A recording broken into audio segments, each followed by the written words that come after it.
పించాస్ పార్షా భాగం సంఖ్యాకాండం 25వ అధ్యాయం 10వ వచనం నుంచి 30వ అధ్యాయం 1వ వచనం వరకు. అప్పుడు యోసేపు కుమారుడైన మనష్షే వంశస్థులలో సెలోపేహాద్ కుమార్తెలు వచ్చిరి.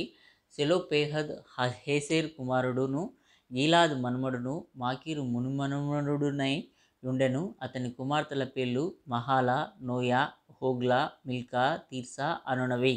వారు ప్రత్యక్షపు గుడారం యొక్క ద్వారమునొద్ద మోషే ఎదుటను, యాజకుడైన ఎలియాజరు ఎదుటను, ప్రధానుల ఎదుటను, సర్వ సమాజం ఎదుటను నిలిచి చెప్పినదేమనగా, తండ్రి అరణ్యంలో మరణమాయెను. అతడు కోరాహు సమూహంలో అనగా యెహోవాకు విరోధముగా కూడిన వారి సమూహంలో ఉండలేదు గాని తన పాపమును బట్టి మృతి పొందెను.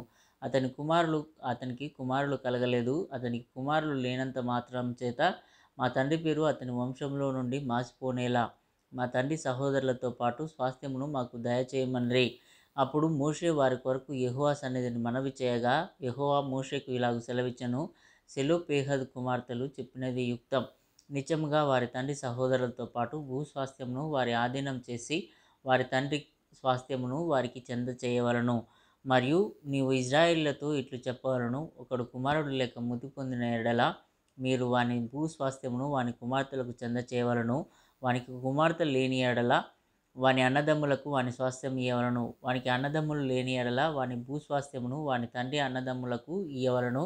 వాని తండ్రికి అన్నదమ్ములు లేని ఎడల వాని కుటుంబంలో వానికి సమీపమైన జ్ఞాతికి వాని స్వాస్థ్యం ఇయ్యవలను. వాడు దాన్ని స్వాధీనపరచుకొనును. యెహోవా మోషేకు ఆజ్ఞాపించినట్లు ఇది ఇజ్రాయేలీయులకు విధింపబడిన కట్టడ. మరియు యెహోవా మోషేతో ఇట్లనెను, నీవు ఈ అబారీము కొండ ఎక్కి నేను ఇజ్రాయేలీయులకు ఇచ్చిన దేశమును చూడుము. నీవు దాన్ని చూచిన తరువాత నీ సహోదరుడైన అహరోను చేర్చబడినట్లు నీవును నీ స్వజనములలో చేర్చబడదువు. ఏలయనగా సీను అరణ్యంలో సమాజం వాదించినప్పుడు ఆ నీళ్ల యొద్ద వారి కన్నుల ఎదుట నన్ను పరిశుద్ధపరచక నా మీద తిరగబడుతిరి. ఆ నీళ్లు సీను అరణ్యమందలి కాదేషులోనున్న మెరీబా నీళ్ళే. అప్పుడు మోషే యెహోవాతో ఇట్లనెను, యెహోవా సమస్త మానవుల ఆత్మలకు ఎలోహిం. యెహోవా సమాజం కాపరిలేని గొర్రెల వలె ఉండకుండునట్లు ఈ సమాజం మీద ఒకరిని నియమించుము. అతడు వారి ఎదుట వచ్చుచు పోవుచూ నుండి వారికి నాయకుడుగా ఉండుటకై సమర్థుడై ఉండవలను. అందుకు యెహోవా మోషేతో ఇట్లనెను, నూను కుమారుడైన యెహోషువ ఆత్మ పొందినవాడు. నీవు అతన్ని తీసుకొని అతని మీద నీ చెయ్యి ఉంచి యాజకుడగు ఎలియాజరు ఎదుటను సర్వ సమాజం ఎదుటను అతన్ని నిలువబెట్టి వారి కన్నుల ఎదుట అతనికి ఆజ్ఞయిమ్ము. ఇజ్రాయేలీయుల సర్వ సమాజం అతని మాట వినునట్లు అతని మీద నీ ఘనతలో కొంత ఉంచుము. యాజకుడైన ఎలియాజరు ఎదుట అతడు నిలువగా అతడు యెహోవా సన్నిధిని ఊరీము తీర్పు వలన అతని కొరకు విచారింపవలను. అతడును అతనితో కూడా ఇజ్రాయేలీయులందరూ అనగా సర్వ సమాజం అతని మాట చొప్పున తమ సమస్త కార్యములను జరుపుచుండవలను. యెహోవా మోషేకు ఆజ్ఞాపించినట్లు అతడు చేసెను. అతడు యెహోషువను తీసుకొని యాజకుడైన ఎలియాజరు ఎదుటను సర్వ సమాజం ఎదుటను అతన్ని నిలువబెట్టి అతని మీద తన చేతులుంచి యెహోవా మోషే ద్వారా ఆజ్ఞాపించినట్లు అతనికి ఆజ్ఞ ఇచ్చెను. యెహోవా మోషేకు ఇలాగు సెలవిచ్చెను, నీవు ఇజ్రాయేలీయులకు ఇలాగు ఆజ్ఞాపించుము, నాకు సువాసన కలుగుటకై మీరు హోమరూపములుగా నాకు అర్పించు ఆహారమును నియామక కాలమున నా యొద్దకు తెచ్చుటకు జాగ్రత్త పడవలను. మరియు నీవు వారికి ఇలాగు ఆజ్ఞాపించుము, మీరు యెహోవాకు నిత్యమైన దహనబలి రూపంగా ప్రతిదినం నిర్దోషమైన ఏడాది వగు 2 మగ గొర్రెపిల్లలను అర్పింపవలను. వాటిలో ఒక గొర్రెపిల్లను ఉదయమందు అర్పించి సాయంకాలమందు రెండవ దానిని అర్పింపవలను. దంచి తీసిన 3 పళ్లలోనిది పావు నూనెతో కలపబడిన తూమెడు పిండిలో 10వ వంతు నైవేద్యం చేయవలను. అది యెహోవాకు ఇంపైన సువాసన గల హోమముగా సీనాయి కొండ మీద నియమింపబడిన నిత్యమైన దహనబలి. ఆ మొదటి గొర్రెపిల్లతో అర్పింపవలసిన పానార్పణము 3 పరిశుద్ధ స్థలములో మద్యమును యెహోవాకు పానార్పణముగా పోయింపవలను.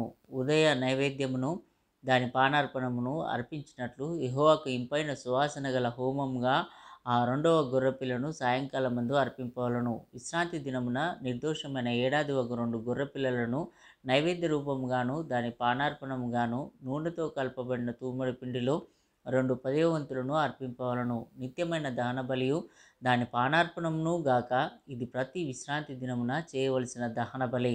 నెలకు మొదటి దినమున యెహోవాకు దహనబలి అర్పింపవలను. 2 కోడెదూడలను, 1 పొట్టేలును, నిర్దోషమైన ఏడాది వగు 7 గొర్రెపిల్లలను, వాటిలో ప్రతి కోడెదూడతోనూ నూనెతో కలపబడిన తూమెడు పిండిలో 3 పదవ వంతులను నైవేద్యంగాను, ఒక్కొక్క పొట్టేలుతోనూ నూనెతో కలపబడి తూమెడు పిండిలో 2 పదవ వంతులను నైవేద్యంగాను, ఒక్కొక్క గొర్రెపిల్లతో నూనెతో కలపబడిన తూమెడు పిండిలో 1 పదవ వంతును నైవేద్యంగాను చేయవలెను. అది యెహోవాకు ఇంపైన సువాసన గల దహనబలి. వాటి పానార్పణములు ఒక్కొక్క కోడెతో 10.5 ద్రాక్షారసమును, పొట్టేలుతో పడియు గొర్రెపిల్లతో 30 ఉండవలను. ఇది సంవత్సరంలో మాసమునకు జరగవలసిన దహనబలి. నిత్యమైన దహనబలియు దాని పానార్పణమును గాక ఈ యొక్క మేకపిల్లను పాపపరిహారార్థ బలిగా యెహోవాకు అర్పింపవలను. మొదటి నెల 14వ దినం యెహోవాకు పస్కా పండుగ. ఆ నెల 15వ దినం పండుగ జరుగును. 7 దినములు పొంగని భక్ష్యములనే తినవలను. మొదటి దినమున పరిశుద్ధ సంఘముగా కూడవలను. అందులో మీరు జీవనోపాధి అయిన పనులేమియూ చేయకూడదు. అయితే యెహోవాకు దహనబలిగా మీరు 2 కోడెదూడలను, 1 పొట్టేలును, ఏడాది వగు 7 మగ గొర్రె పిల్లలను అర్పింపవలను. అవి మీకు కలిగిన వాటిలో నిర్దోషమైనవై ఉండవలను. వాటి నైవేద్యము నూనెతో కలపబడిన గోధుమల పిండి. ఒక్కొక్క కోడెతో తూములో 3 పదవ వంతులను, పొట్టేలుతో 2 పదవ వంతులను, ఆ 7 గొర్రెపిల్లలలో ఒక్కొక్క గొర్రెపిల్లతో ఒక్కొక్క 10వ వంతును మీకు ప్రాయశ్చిత్తం కలుగుటకై పాప పరిహారార్థ బలిగా 1 మేకను అర్పింపవలను. ఉదయమున మీరు అర్పించు నిత్యమైన దహనబలి గాక వీటిని మీరు అర్పింపవలను. అట్లే ఆ 7 దినములలో ప్రతిదినం యెహోవాకు ఇంపైన సువాసన గల హోమద్రవ్యమును ఆహారముగా అర్పించవలను. నిత్యమైన దహనబలియు దాని పానార్పణమును గాక దానిని అర్పించవలను. 7వ దినమున పరిశుద్ధ సంఘంగా కూడవలను. ఆ దినమున మీరు జీవనోపాధి అయిన పనులేమీ చేయకూడదు. మరియు ప్రథమ ఫలములను అర్పించు దినమున, అనగా వారముల పండుగ దినమున మీరు యెహోవాకు క్రొత్త పంటలు నైవేద్యం తెచ్చినప్పుడు మీరు పరిశుద్ధ సంఘంగా కూడవలను. నాడు మీరు జీవనోపాధి అయిన పనులేమీ చేయకూడదు. యెహోవాకు ఇంపైన సువాసన గల దహనబలిగా మీరు 2 కోడెదూడలను, 1 పొట్టేలును, ఏడాదివైన 7 గొర్రెపిల్లలను, వాటికి నైవేద్యంగా ప్రతి కోడెదూడతోనూ నూనెతో కలపబడిన తూమెడు పిండిలో 3 పదవ వంతులను, ప్రతి పొట్టేలుతో 2 పదవ వంతులను, ఆ 7 గొర్రెపిల్లలలో ఒక్కొక్క పిల్లతో ఒక్కొక్క 10వ వంతును మీ నిమిత్తం ప్రాయశ్చిత్తం చేయబడుటకై 1 మేకపిల్లను అర్పింపవలను. నిత్యమైన దహనబలియు దాని నైవేద్యమును గాక వాటి పానార్పణములను అర్పింపవలను. అవి నిర్దోషములుగా ఉండవలను. 7వ నెల మొదటి తేదీన మీరు పరిశుద్ధ సంఘంగా కూడవలను. మీరు జీవనోపాధి అయిన పనులేమీ చేయకూడదు. అది మీకు శృంగధ్వని దినం. నిర్దోషమైన 1 కోడెదూడను, 1 పొట్టేలును యెహోవాకు ఇంపైన సువాసన గల దహనబలిగా అర్పింపవలను. వాటి విధి ప్రకారముగా అమావాస్యకు అర్పించు దహనబలియు దాని నైవేద్యమును, నిత్యమైన దహనబలియు దాని నైవేద్యమును, వాటి పానార్పణములను గాక మీరు నిర్దోషమైన ఏడాది వగు 7 మగ గొర్రె పిల్లలను యెహోవాకు ఇంపైన సువాసన గల దహనబలిగా అర్పింపవలను. వాటి నైవేద్యం నూనెతో కలపబడిన గోధుమ పిండి. ప్రతి కోడెదూడతో తూములో 3 పదవ వంతులను, పొట్టేలుకు 2 పదవ వంతులను, 7 గొర్రెపిల్లలలో ఒక్కొక్క పిల్లతో ఒక్కొక్క 10వ వంతును మీ నిమిత్తం ప్రాయశ్చిత్తం చేయబడుటకై పాప పరిహారార్థ బలిగా 1 మేకపిల్లను అర్పింపవలను. ఈ 7వ నెల 10వ దినమున మీరు పరిశుద్ధ సంఘంగా కూడవలను. అప్పుడు మిమ్మల్ని మీరు దుఃఖపరచుకొనవలను. ఏ పనియు చేయకూడదు. ప్రాయశ్చిత్తం కలుగుటకై పాప పరిహారార్థ బలియు, నిత్యమైన దహన బలియు, దాని నైవేద్యమును, వాటి పానార్పణములను గాక మీరు 1 కోడెదూడను, 1 పొట్టేలును, ఏడాదివైన 7 గొర్రెపిల్లలను యెహోవాకు ఇంపైన సువాసన గల దహనబలిగా అర్పింపవలను. అవి మీకున్న వాటిలో నిర్దోషమైనవై ఉండవలను. నూనెతో కలపబడిన పిండిని నైవేద్యంగాను, ప్రతి కోడెతో తూములో 3 పదవ వంతులను, 1 పొట్టేలుతో 2 పదవ వంతులను, ఆ 7 గొర్రెపిల్లలో ఒక్కొక్క పిల్లతో ఒక్కొక్క 10వ వంతును పాప పరిహారార్థ బలిగా 1 మేకపిల్లను అర్పింపవలను. మరియు 7వ నెల 15వ దినమున మీరు పరిశుద్ధ సంఘంగా కూడవలను. అప్పుడు మీరు జీవనోపాధి అయిన పనులేమీ చేయక 7 దినములు యెహోవాకు పండుగ ఆచరింపవలను. నిత్యమైన దహనబలియు దాని నైవేద్యమును, దాని పానార్పణమును గాక యెహోవాకు ఇంపైన సువాసన గల దహనబలిగా 13 కోడెదూడలను, 2 పొట్టేళ్లను, ఏడాదివైన 14 గొర్రెపిల్లలను అర్పింపవలను. అవి నిర్దోషమైనవై ఉండవలను. నూనెతో కలపబడిన గోధుమ పిండిని నైవేద్యంగాను, ఆ 13 కోడెదూడలలో ప్రతి దూడతో తూములో 3 పదవ వంతులను, ఆ 2 పొట్టేళ్లలో ప్రతి పొట్టేలుతో 2 పదవ వంతులను, ఆ 14 గొర్రెపిల్లలలో ప్రతి పిల్లతో ఒక్కొక్క 10వ వంతును పాప పరిహారార్థ బలిగా ఒక మేక పిల్లను అర్పింపవలను.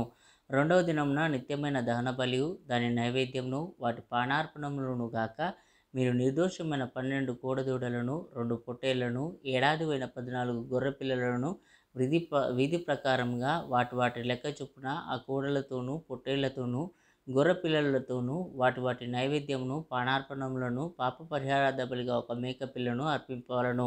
మూడవ దినమున నిత్యమైన దహన బలియు దాని నైవేద్యమును దాని పానార్పణమును గాక నిర్దోషమైన 11 కోడళ్లను 2 పొట్టేళ్లను ఏడాదివైన 14 గొర్రె పిల్లలను విధి ప్రకారంగా వాటి లెక్క చొప్పున ఆ కోడెలతోనూ పొట్టేళ్లతోనూ గొర్రె పిల్లలతోనూ వాటి నైవేద్యమును పానార్పణములను పాప పరిహారార్థ బలిగా ఒక మేక పిల్లను అర్పింపవలను. నాలుగవ దినమున నిత్యమైన దహన బలియు దాని నైవేద్యమును పానార్పణమును గాక నిర్దోషమైన 10 కోడెలను 2 పొట్టేళ్లను ఏడాదివైన 14 గొర్రె పిల్లలను విధి ప్రకారంగా వాటి లెక్క చొప్పున ఆ కోడెలతోనూ పొట్టేళ్లతోనూ గొర్రె పిల్లలతోనూ వాటి నైవేద్యమును పానార్పణములను పాప పరిహారార్థ బలిగా ఒక మేక పిల్లను అర్పింపవలను. ఐదవ దినమున నిత్యమైన దహన బలియు దాని నైవేద్యమును పానార్పణమును గాక నిర్దోషమైన 9 కోడెలను 2 పొట్టేళ్లను ఏడాదివైన 14 గొర్రె పిల్లలను విధి ప్రకారంగా వాటి లెక్క చొప్పున ఆ కోడెలతోనూ పొట్టేళ్లతోనూ గొర్రె పిల్లలతోనూ వాటి నైవేద్యమును పానార్పణములను పాప పరిహారార్థ బలిగా ఒక మేక పిల్లను అర్పింపవలను.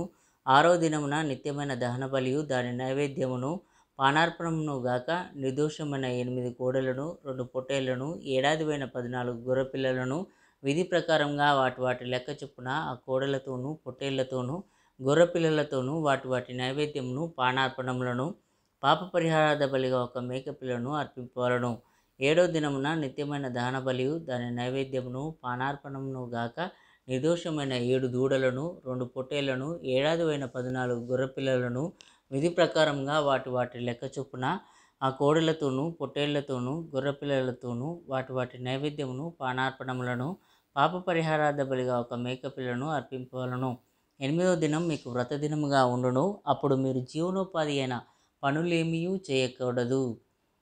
అందులో నిత్యమైన దహన బలియు దాని నైవేద్యమును పానార్పణమును గాక మీరు యెహోవాకు ఇంపైన సువాసన గల దహన బలిగా నిర్దోషమైన ఒక కోడెదూడను 1 పొట్టేలును ఏడాదివైన 7 గొర్రె పిల్లలను విధి ప్రకారంగా వాటి లెక్క చొప్పున ఆ కోడెదూడతోనూ పొట్టేలుతోనూ గొర్రె పిల్లలతోనూ వాటి నైవేద్యమును పానార్పణములను పాప పరిహారార్థ బలిగా ఒక మేక పిల్లను అర్పింపవలను.